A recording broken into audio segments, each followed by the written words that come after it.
आजको कार्यक्रमलाई सफल बनाइदिनु हुने सम्पूर्ण विद्यार्थी शिक्षक शिक्षिका एवं यस विद्यालयका प्रधानाध्यापकज्यूलाई म हृदयदेखि नै धन्यवाद दिन चाहन्छु। भन्दा पहिला चाहिँ यो हिन्दूहरूको महान पर्व दसैँ दीपावली एवं छठ पर्वको पावन अवसरमा मेरो व्यक्तिगत तर्फबाट र यो मनोकामना बोर्डिङको तर्फबाट धेरै धेरै धन्यवाद दिन चाहन्छु र शुभकामना पनि छ। र यस्तै यस विद्यालयका प्रधानाध्यापकज्यू रामबाबु प्रसाद कुशवाहा सरलाई आफ्नो विचार मञ्चमा आएर प्रस्तुत गरिदिनु हुन अनुरोध गर्दछु। सबैजना ताली बजाएर स्वागत गरिदिनु। धन्यवाद यस कार्यक्रमका सञ्चालकज्यू।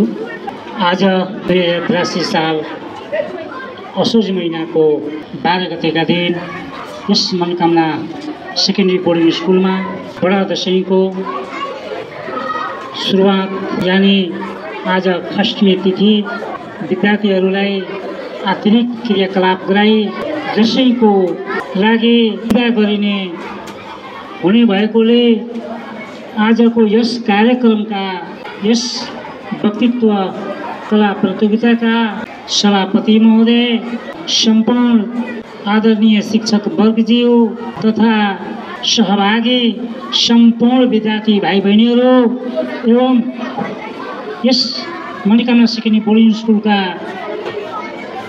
विद्यार्थी भाइ बहिनीहरू, आज विद्यार्थीहरूले ठुलो आँट र विश्वासको साथमा 40-42 जना विद्यार्थीले आफ्ना कलाहरू प्रस्तुत गरेका छन्।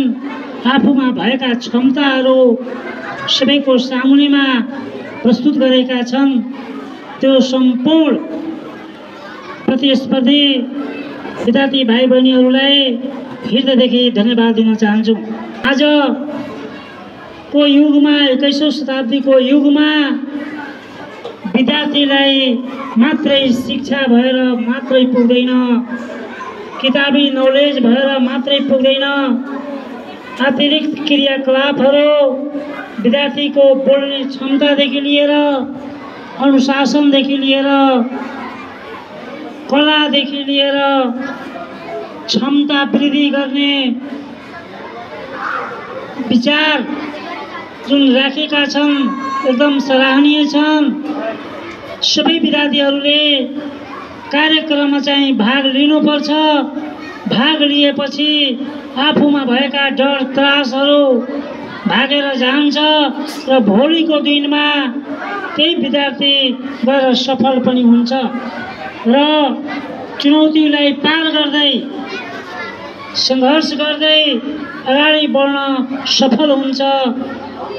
र आज यो हाम्रा शिक्षक टिमज्यूहरूले जुन गर्नुभएको प्रयासले धेरै खुसी लागेको छ कि आज विद्यार्थीहरूको सोचेको भन्दा पनि राम्रो कलाहरू, राम्रा प्रस्तुतिहरू प्रस्तुत गरेका छन् र भोलिको दिनमा यसभन्दा पनि अझ राम्रो गर्ने आशा बोक्दै बडा दशैंको सबैमा उत्तरोत्तर प्रगतिको कामना गर्दै म आफ्नो मन्तव्य यही समाप्त गर्छु। धन्यवाद। र एकैछिनमा यो प्रतिस्पर्धी विद्यार्थीहरूको परिणाम पनि एकैछिनमा सुनाउनु हुनेछ। धैर्य गर्नुहोला। धन्यवाद। नमस्कार। धन्यवाद सरलाई।